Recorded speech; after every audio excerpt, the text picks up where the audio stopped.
no, katong sa mga employer di katong mga nasa business,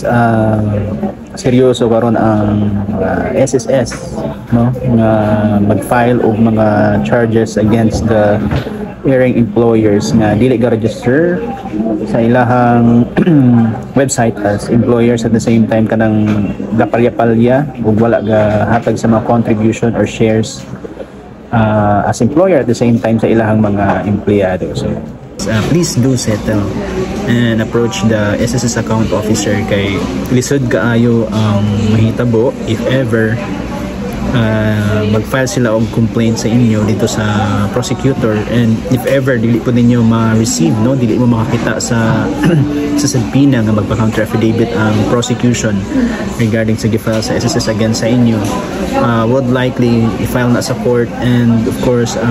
korte, no, pag makita nila nga na probable cause, ma-issuean ka og warrant of arrest, and of course ang bail ra ba ana is around na sa 72,000 plus. So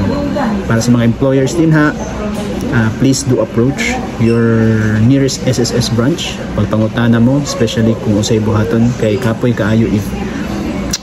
mag-file na sila og kaso and mag-issue ng korte og warrant of arrest. Himangno sa atong mga kaubanan nga negosyo, please do abide sa SSS law.